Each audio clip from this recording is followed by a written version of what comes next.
Hey everyone, and welcome back for another deep dive. Today we're going to be looking into this thing called the file drawer problem. It's something that's been a concern in research for a long time, especially when we're talking about, those really big meta-analyses. Right. And you've given me a stack of academic papers on the topic, and I have to say, some of the findings are pretty surprising. Yeah, it's a problem that's been talked about for decades. This whole idea that studies that don't have significant results, they're less likely to get published. Right. And so they might be missing, like we might be missing them from our total understanding of whatever the topic is. Exactly. It's like they get hidden away. Yeah. Almost like they're tucked away in a file drawer somewhere. Right. But what I thought was really interesting here is that we have a group of researchers led by Ulrich Schimek and H. Guinness The Guinness, yeah. decided to tackle this by going straight to the source, going straight to these correlation matrices. So can you tell me a little bit about what is a correlation matrix? Yeah, so a correlation matrix, it's basically a table that shows the relationships between a bunch of different variables. Okay. It's kind of like a map that shows how things are connected to each other. Gotcha. And they're really valuable for meta-analyses because Yeah. they give you this sort of standardized way to look at the data across tons of different studies. Yeah, that makes a lot of sense. So instead of just looking at whether a study was published or not, Right. these researchers actually dug into the data that's in these matrices. Exactly. And they didn't just look at like a small number. Right. We're talking a huge amount of data here. Yeah. Over 52,000 correlations. Wow. 52,000. Yeah. That's a lot. That's a lot of correlations. Where did they get all of this information? So they pulled it from all kinds of different sources. Okay. They looked at published journals, like the big ones. Okay. So Journal of Applied Psychology, that's JAP. Mm-hmm. Personnel Psychology, PSych, and the Academy of Management Journal, AMJ. Okay. But then they also went beyond just what was published. Oh, so they didn't just limit themselves to what's already out there in the world. Right. Okay, what else did they look at? So they looked at unpublished manuscripts Oh, wow. and even doctoral dissertations, Oh, very cool. which was really important because it let them compare Yeah. what gets reported in the published world to what might be kind of tucked away. Right. So it sounds like they were trying to get a really comprehensive view, Yeah. what the research landscape really looks like. Yeah, a more complete picture. Both the published and unpublished stuff. Exactly. So what did they find? Was that file drawer overflowing with all these non-significant results? So what they found was really interesting Okay. and kind of surprising, to be honest. Okay. When they looked at all those sources together, published, unpublished, the whole thing, Yeah. it turned out that like 45% to 50% of the correlations weren't statistically significant. Wait a second. So you're telling me almost half of the correlations that they looked at Yeah. didn't actually show a significant relationship? Right. So basically flipping a coin, Wow. whether it was significant or not. That's huge. Yeah. Yeah. And what's even more wild is this pattern was there across all of the different sources. Okay. So the percent of non-significant results was basically the same. Wow. Whether you were looking at published articles in these top journals Yeah. or at unpublished dissertations. Okay. So this is really challenging our traditional view of this file drawer problem. Right. This idea that all the non-significant stuff is disappearing. Yeah. It sounds like they're actually being reported. It seems like it. And at a pretty consistent rate, too. Yeah, which suggests maybe we've been a little too worried about how big this problem is, Okay. at least when we're talking about research that uses these correlation matrices. Does that mean we can all breathe a sigh of relief? Is the file drawer problem just a myth? Well, not so fast. There's actually another part of this research that adds a whole other layer to this. Remember those 51 published meta-analyses from like JAP, PSych, and AMJ? Well, in another study, they actually went back and looked at those more closely and specifically at the individual correlations that were included in them.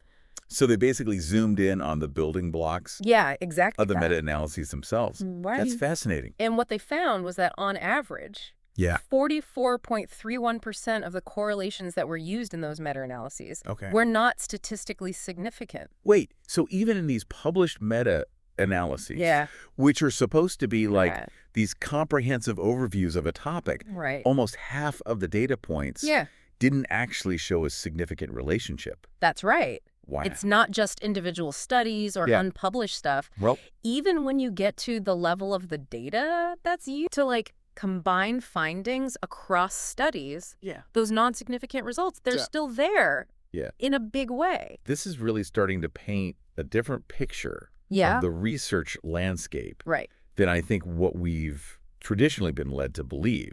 It seems like those non-significant findings aren't as hidden as we thought.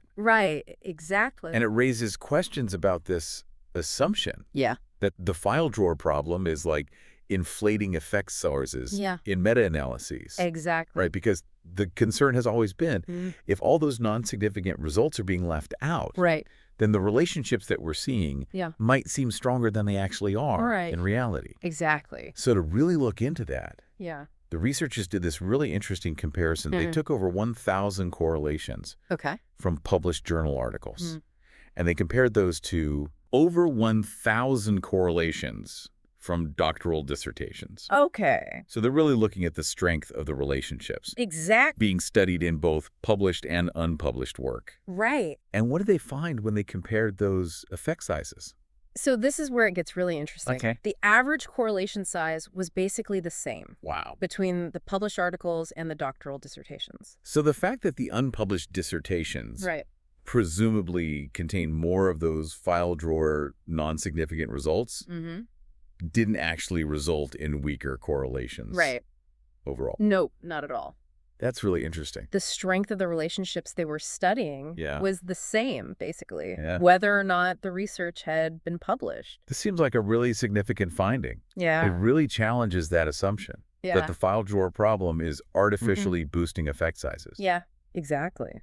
And I think what's really compelling here is that these findings were consistent across all 5 of the studies that they did. That's true. That's a good point. So where does this leave us? Can we officially declare the file drawer problem a myth? Yeah. Well, like with any research, it's important to think about the limitations. Sure. And in this case, one of the key limitations is that the research focused specifically on these correlation matrices. Right. So while we can maybe be a bit more optimistic about things when it comes to research that is correlation-based, we still need to be cautious about applying these findings to other types of research designs. Exactly. It's possible that, this file drawer problem might be more of an issue in fields that use different kinds of data or statistical analyses. Makes sense. And also, I would imagine that, this research focused on pretty specific fields like management and industrial organizational psychology. It could be that the publishing practices and research dynamics are different in other disciplines. Absolutely. Yeah. For sure. So what does all this mean for our listener? What should they take away from this deep dive? I think the biggest takeaway is that we need to be careful about making these big generalizations about this file drawer problem.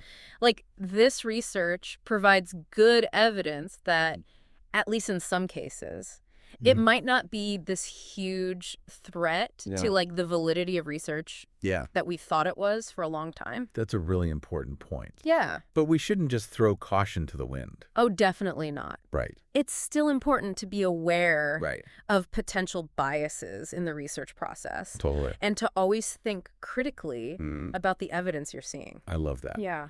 Don't just accept things at face value. Question those assumptions and be open to new evidence. Exactly. And this research is a great example of that, like how challenging those old assumptions can lead to some really important insights. Well, this has been an incredibly insightful deep dive. Thanks. But before we wrap things up, I understand you have one final thought to leave our listener with. This whole deep dive, we've been talking about correlations and how often those non-significant results show up. But what about when you're dealing with other kinds of data? So, like, let's say you're doing an experiment and you're comparing averages between groups. Okay. Could that file drawer problem be more of a worry there? That's a great point. It really makes you wonder if all those unpublished studies with, null results are maybe hiding out in those other areas of research. Exactly. So that's something to think about for our listeners. Think about the research that you come across. Right. What kinds of data are they using? Yeah. What kind of analyses? Right. And are there any clues that might suggest there's some publication bias going on? So it sounds like while we can maybe breathe a little easier when it comes to those correlations, we still need to be on the lookout for that file drawer problem. Yeah. In the broader research world. Absolutely. And this research definitely doesn't mean we can just ignore potential biases. Yeah. It's still super important to think carefully about the research you read. Right. And to advocate for transparency in the whole publication process. Love that. Always be on the lookout for those missing pieces of the puzzle. Exactly. And always remember that there's always something new to learn. Yeah. This file drawer problem is just one tiny example of how complex research really is. Right. But by understanding those complexities, we can all be more informed and thoughtful. Totally. When we come across new information. I couldn't have said it better myself. Okay. A huge thank you to our expert for this really fascinating deep dive into the world of the file drawer problem. And to you, dear listener, thank you so much for joining us on this journey. Yeah. Until next time, keep those brains buzzing.